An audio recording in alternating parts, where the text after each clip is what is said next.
नमस्कार, स्वागत है। आज की इस वीडियो में हम बात करेंगे राष्ट्रीय शिक्षा नीति 2020 के कुछ प्रमुख तत्वों की। भाग एक में परिचय की चर्चा की जाएगी और संदर्भ है मानव संसाधन विकास मंत्रालय, भारत सरकार द्वारा जारी राष्ट्रीय शिक्षा नीति 2020। आप इस वेबसाइट पर जाकर इस पूरी शिक्षा नीति को डाउनलोड कर सकते हैं और पढ़ सकते हैं। तो आइए प्रारंभ करते हैं।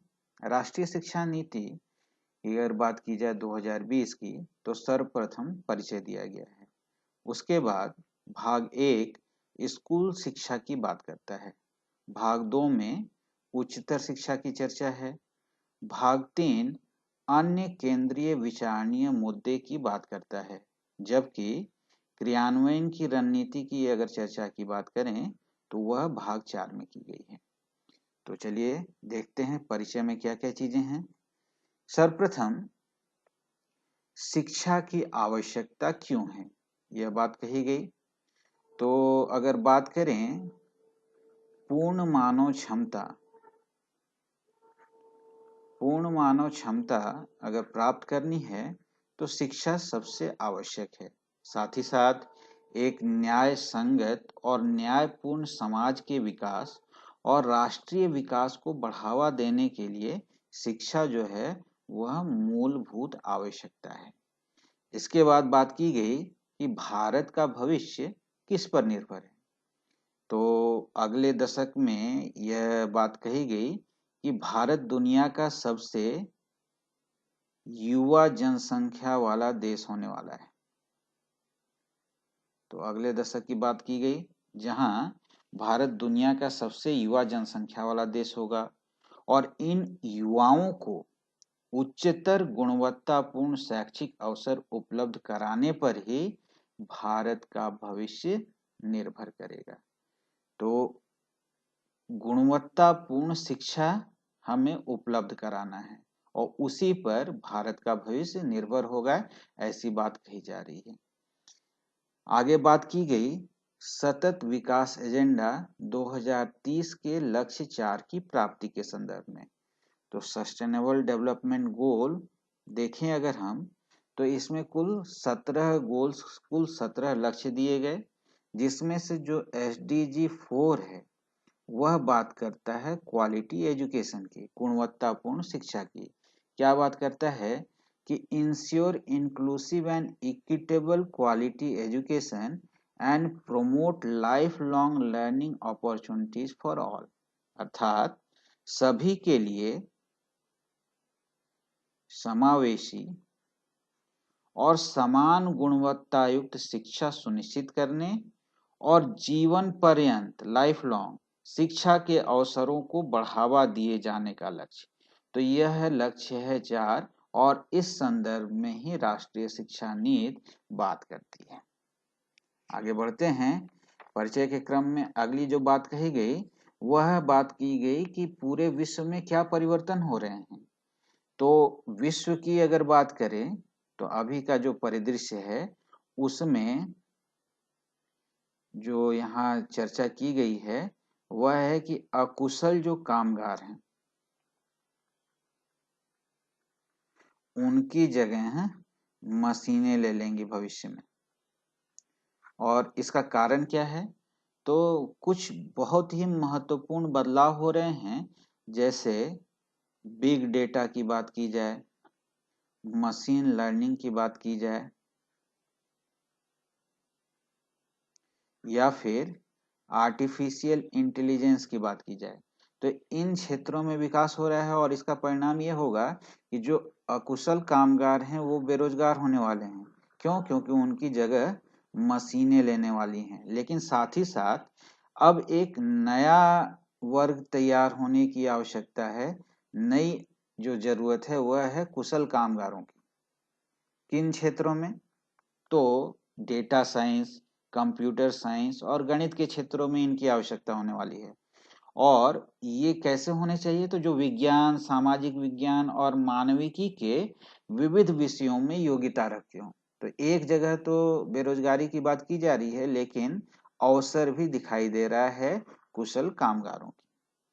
साथ ही साथ आगे जो बात की गई तो वह कहा गया कि बच्चों में सतत सीखने रखने की कला जो है वह विकसित करने की आवश्यकता है। कारण क्या है? तो रोजगार और वैश्विक पारिस्थितिकी जो है उसमें तीव्र परिवर्तन हो रहा है। बच्चों में ऐसी सोच विकसित होनी चाहिए जिससे वो समस्या समाधान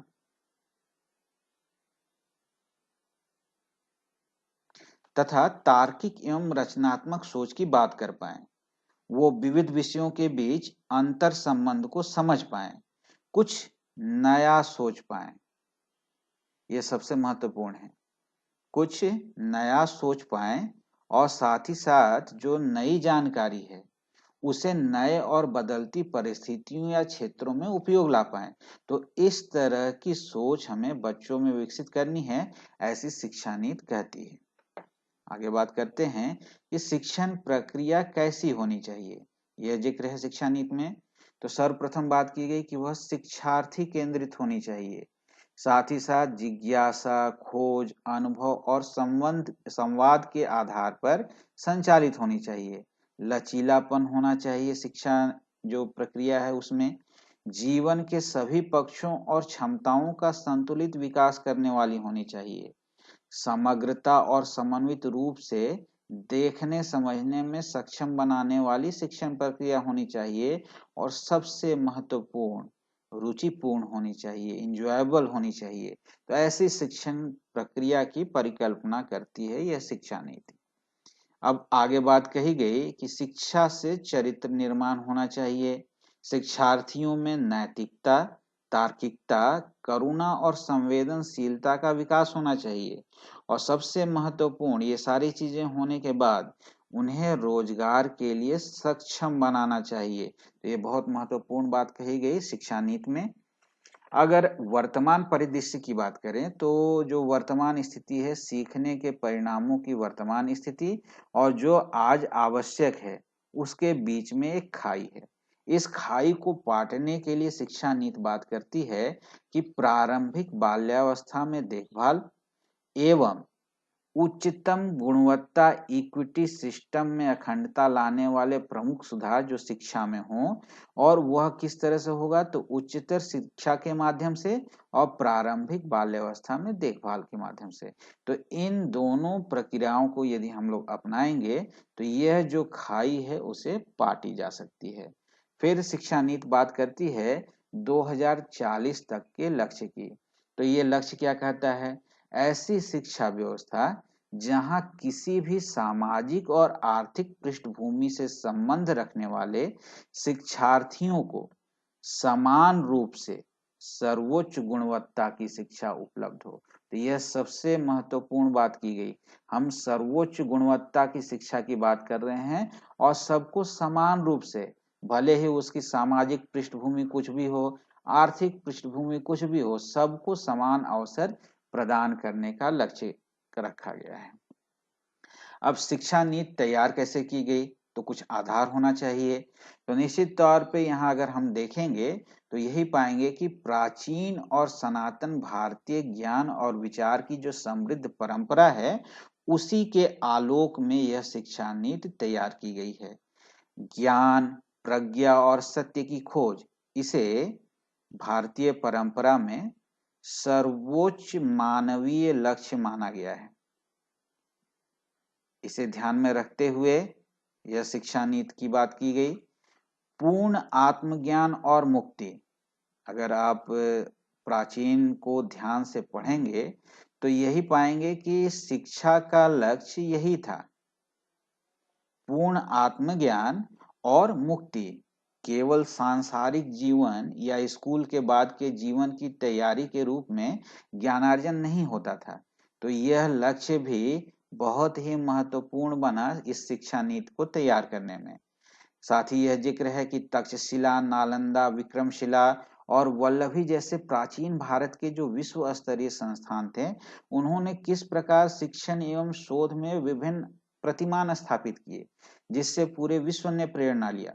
तो उस चीज को वापस पुनः किस तरह से स्थापित किया जाए, इस बात को ध्यान रखा गया है। साथ ही साथ चरक, सुश्रुत, आर्यभट्ट, वराहमिहिर, भास्कराचार्य, चाणक्य, थिरुवल्लुवर, गार्गी जैसे अनेक विद्वानों की चर्चा की गई। जो प्राचीन में जो शिक्षा पद्धति थी, जिस प्रकार से अनुभव आधारित शिक्षा दी जाती थी, उसी के आधार पर किस प्रकार ये विद्वान तैयार हुए, उसे आधार मानकर शिक्षा नीति तैयार करने की बात की गई।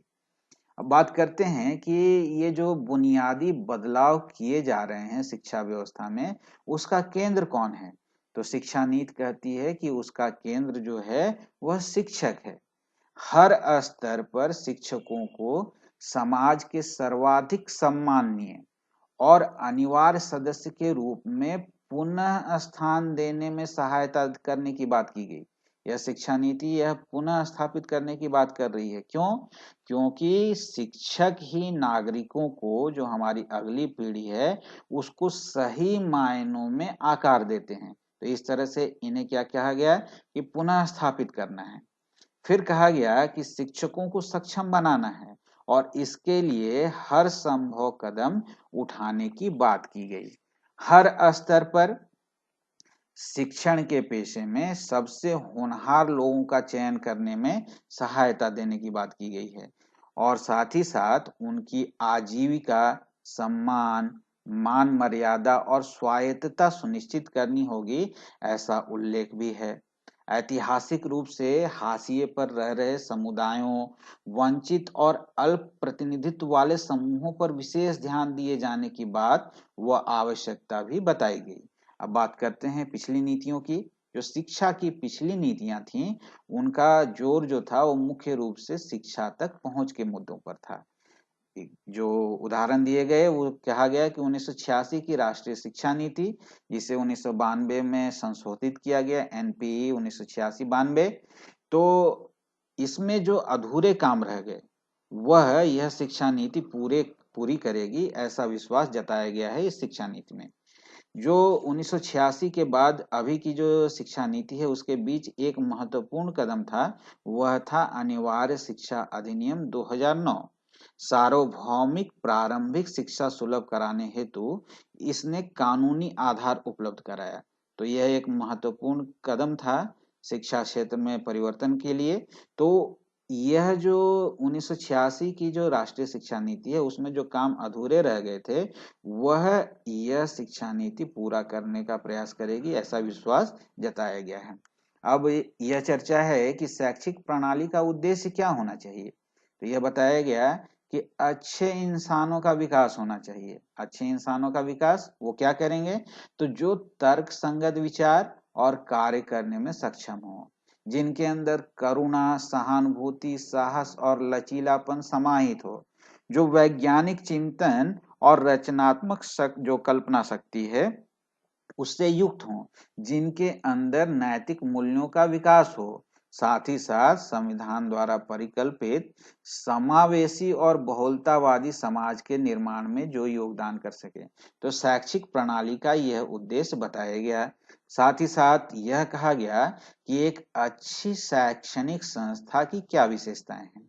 तो प्रत्येक छात्र का स्वागत होना चाहिए, उसकी देखभाल होनी चाहिए, एक सुरक्षित वातावरण दिया जाना चाहिए, वहां पर प्रेरणादायक शिक्षण वातावरण होना चाहिए, सीखने के लिए विविध अनुभवों का उपलब्ध होना एक अनिवार्य आवश्यकता है। साथ ही साथ अच्छे बुनियादी ढांचे और उपयुक्त संसाधन होने चाहिए। ये सारी विशेषताएं बताई गई और यह भी कहा गया कि प्रत्येक शैक्षणिक संस्था को इन विशेषताओं को अपनाने का प्रयास करना चाहिए। आगे की बात करते हैं। यह कहा गया कि राष्ट्रीय शिक्षा नीति 2020 के मूल सिद्धांत क्या हैं। तो एक एक करके हम लोग देखते हैं कि इसके मूल सिद्धांत क्या हैं। हर बच्चे की विशिष्ट क्षमताओं की स्वीकृति, पहचान और उनके विकास हेतु प्रयास करना। इसमें अभिभावक भी सम्मिलित हैं और शिक्षक भी सम्मिलित हैं। उनकी क्षमताओं को पहचानना, उन्हें स्वीकृति देना, उनके विकास के लिए प्रयास करना। बुनियादी साक्षरता और संख्या ज्ञान को सर्वाधिक प्राथमिकता देना, प्रारंभ के 3 वर्षों में ही इसे मजबूत कर देना। लचीलापन, फ्लेक्सिबिलिटी होनी चाहिए। कला और विज्ञान के बीच जो पाठ्यक्रम और पाठ्येतर गतिविधियों के बीच जो व्यावसायिक और शैक्षणिक धाराएं हैं, इनके बीच कोई स्पष्ट अलगाव न हो। विज्ञान की एकता और अखंडता को सुनिश्चित करने के लिए एक बहुविषयक दुनिया के लिए विज्ञान, सामाजिक विज्ञान, कला, मानविकी और खेल के बीच एक बहुविषयक और समग्र शिक्षा का विकास करना। अवधारणात्मक समझ पर जोर, न कि रटंत पद्धति पर जोर। रचनात्मकता और तार्किक सोच विकसित करना ताकि नवाचार हो सके। नैतिकता, मानवीय और संवैधानिक मूल्य, ये सारे के सारे मूलभूत सिद्धांत हैं। आगे बात करते हैं बहुभाषिकता और अध्ययन अध्यापन के कार्य में भाषा शक्ति को प्रोत्साहन। जीवन कौशल, सीखने के लिए सतत मूल्यांकन पर जोर, न कि सिर्फ वार्षिक परीक्षा की बात, जिससे कोचिंग संस्कृति को बढ़ावा मिले। तकनीकी के यथासंभव उपयोग पर जोर, चाहे वह अध्ययन अध्यापन का कार्य हो या दिव्यांगजनों को मदद करने की बात हो, तकनीकी का यथासंभव उपयोग होना चाहिए। सभी पाठ्यक्रम, शिक्षण शास्त्र और नीति में स्थानीय संदर्भ की विविधता और स्थानीय परिवेश के लिए एक समान, हमेशा ध्यान में रखते हुए कि शिक्षा एक समवर्ती विषय है। समानता की बात की जा रही है, लेकिन स्थानीय संदर्भ और स्थानीय परिवेश को भी लेते हुए, और यह एक समवर्ती विषय है, इसकी भी चर्चा की गई। सभी शैक्षिक निर्णयों की आधारशिला के रूप में पूर्ण क्षमता और समावेशन, साथ ही शिक्षा को लोगों की पहुंच और सामर्थ्य के दायरे में रखना। ऐसा न हो कि शिक्षा दुर्लभ हो जाए। सभी स्तरों की शिक्षा पाठ्यक्रम में तालमेल होना चाहिए ताकि एक स्तर की शिक्षा दूसरे स्तर में काम आ पाए। शिक्षकों और संकाय को सीखने की प्रक्रिया का केंद्र मानना, तो ये सबसे बड़ी बात कहेगी कि शिक्षक और जो संकाय हैं, इन्हें ही सीखने की प्रक्रिया का केंद्र माना गया। शैक्षिक प्रणाली की अखंडता, पारदर्शिता और संसाधन कुशलता ऑडिट और सार्वजनिक प्रकटीकरण के माध्यम से सुनिश्चित करने के लिए एक हल्का लेकिन प्रभावी नियामक ढांचा, यह सबसे आवश्यक है। नियामक ढांचा होना चाहिए, प्रभावी होना चाहिए। साथ ही साथ स्वायत्तता, सुशासन और सशक्तिकरण के माध्यम से नवाचार अर्थात इनोवेशन और आउट ऑफ द बॉक्स विचारों को प्रोत्साहित करना, यह भी महत्वपूर्ण बात कही गई शिक्षा नीति में। जो मूलभूत सिद्धांत हैं, गुणवत्तापूर्ण शिक्षा और विकास के लिए उत्कृष्ट स्तर का शोध की आवश्यकता है, तभी आगे बढ़ पाएंगे हम। शैक्षिक विशेषज्ञों द्वारा निरंतर अनुसंधान और नियमित मूल्यांकन के आधार पर प्रगति की सतत समीक्षा, बार बार समीक्षा होगी कि वास्तव में हम प्रगति के पथ पर हैं या नहीं हैं। भारतीय जड़ों और गौरवों से बंधे रहना, जहां प्रासंगिक हो वहां इसका उल्लेख करना, उससे प्रेरणा लेना और आगे की बात करना। शिक्षा एक सार्वजनिक सेवा है। गुणवत्तापूर्ण शिक्षा तक पहुंच को प्रत्येक बच्चे का मौलिक अधिकार माना जाना चाहिए। फिर एक मजबूत जीवन, सार्वजनिक शिक्षा प्रणाली में पर्याप्त निवेश होना चाहिए। ये सभी के सभी मूलभूत सिद्धांत बताए गए। शिक्षा नीति का विजन क्या है? तो छात्रों में भारतीय होने का गर्व न केवल विचार में बल्कि व्यवहार, बुद्धि और कार्यों में भी, और साथ ही ज्ञान, कौशल, मूल्यों और सोच में भी होनी चाहिए, जो मानवाधिकारों, अस्थायी विकास और जीवन यापन तथा वैश्विक कल्याण के लिए प्रतिबद्ध हो। ये सारी चीजें क्यों हो? ताकि वे सही मायने में वैश्विक नागरिक बन सकें। ऐसा हमारा विजन है राष्ट्रीय शिक्षा नीति 2020 का। तो इस वीडियो में हम लोगों ने परिचय की बात की। अगले वीडियो में हम भाग 1 की बात करेंगे, स्कूल शिक्षा के संबंध में क्या महत्वपूर्ण परिवर्तन किए जा रहे हैं, किस तरह से हम स्कूली शिक्षा को भी उन्नत कर सकते हैं, जो बात भारतीय राष्ट्रीय शिक्षा नीति 2020 में कही गई। वीडियो देखने के लिए धन्यवाद।